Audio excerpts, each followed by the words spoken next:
How's it going, everybody? This is Novakast back with another video, and with this one, well, we'll be doing a episode review of The Umbrella Academy Season 3. Now, I'm gonna be perfectly honest, I freaking love this show.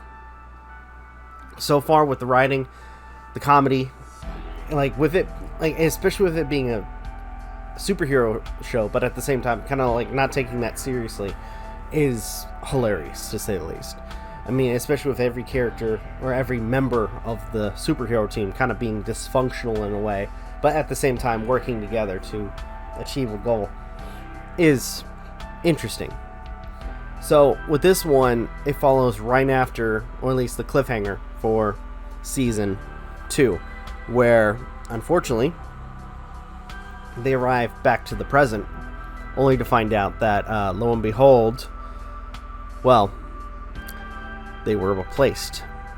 And that's literally how and to add insult to injury, or I guess to add to that, how the episode starts for episode 1 for Season 3 is literally a repeat of Season 1's opening, where you have the professor gathering up the children, only this time he's not gathering up the main cast. He's gathering a variety of different children. Though, what he doesn't realize is one of them was Ben, which they had Ben already. But it seems this team is way different. They are organized, they're apparently popular with everybody, actually more so than the Umbrella Academy, and above all, it seems they have control over the city. To an extent, each one having their own unique powers. And the way things start is they fight. But at first, I mean, before the fight, I kind of felt like I was taking drugs or something, or at least I was on something, because out of the blue they start dancing to Footloose. I am dead serious, and honestly, I freaking love it, because it was just so random, just out there, that the moment they start fighting, legitimate fighting, I'm kind of confused. It was very jarring, to say the least, but we do find out that that's because there's one of the members of the Sparrow Academy are able to produce hallucinogenic spit, I should say. So yeah, that explains a lot, or explains a little bit of what happened, and why, at least one of the characters was watching them all, dance to Footloose. Even more so, we get to see more of this when number 5 gets spit on, and lo and behold, Dolores comes walking in. Yes, the mannequin that he fell in love with during the apocalypse makes a return, and somehow becomes gets the Pinocchio effect, and becomes a real woman. Only in his head, though, and yeah, he gets knocked out, or knocked down the stairs. Eventually ends with, or at least the fight, because everybody gets their asses kicked. Eventually it ends, or the fight ends, with our characters, or at least Vanya, using her power to take out the majority of them, and they're able to escape. Though Marcus, being, this is one of the members of the Sparrow Academy, and I think the leader, kind of realizing that this person, Vanya, might be, a little bit of a trouble case when it comes down to them, and if they ever were, let's say, get revenge for the Umbrella Academy, just out of the blue, showing up at the house, and, picking a fight. So, by the way, there's actually a role reversal where the professor was the kind of the controlling one in this scenario, or at least when it came to the Umbrella Academy. Now, at this point, it's it seems like I guess the best way to explain it is, whereas, in the Umbrella Academy, it was the professor who was the controlling one, the one who made all the rules, and the one who had the authority. In the Sparrow Academy's case, it seems the role has been reversed, where to an extent the authority comes from the cadets for the Sparrow Academy, or the kids, and the professor is kind of like, oh, I just work for you. At least that's what it seems like, especially with his demeanor. It's way different. So, all in all, Umbrella Academy gets their asses kicked. They try to find a place to stay. They do find a sketchy hotel that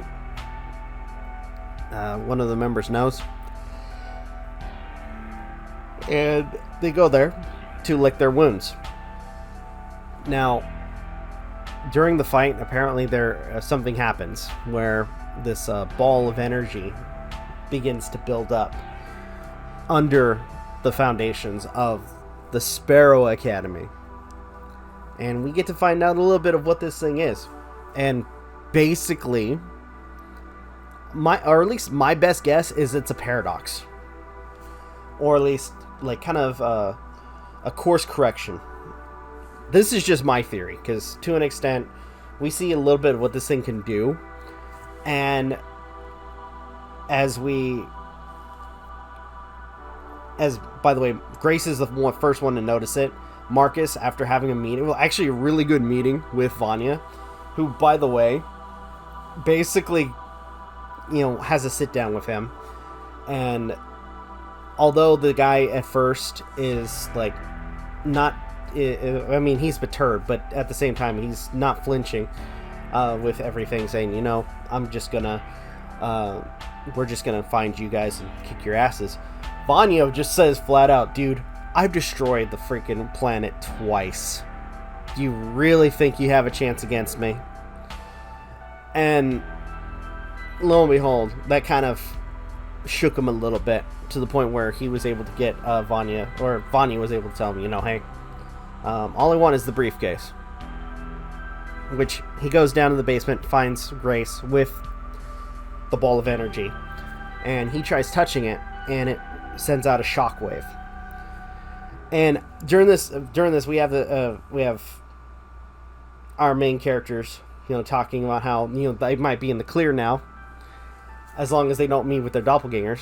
But as the shockwave happens, we see it return to the object, and it seems that certain entities, like for instance this dog that the desk clerk of the hotel owns, gets basically reduced to like nothing, like its existence was completely destroyed, as well as Marcus as well, also being completely evaporated into, like, from existence, or at least pushed into the sphere.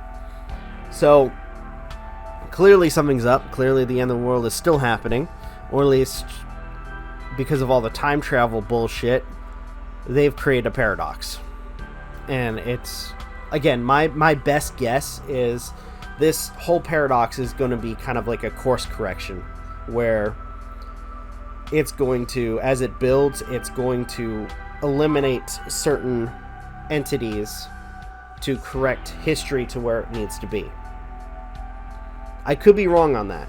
If anything, that would explain, as douchey as some of the characters were in the Commission, which was the villain for the past couple of seasons, the people who were basically managing time, that would explain a lot, because to an extent they didn't want something like this happening.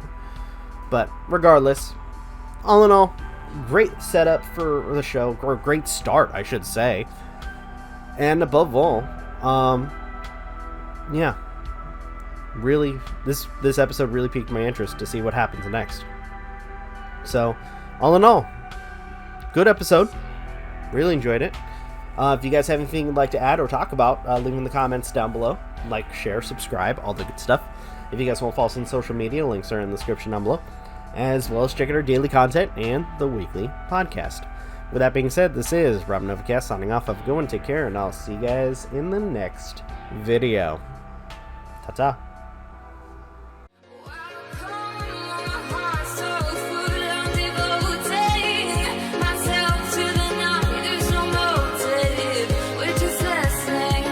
We're existing. Hearts of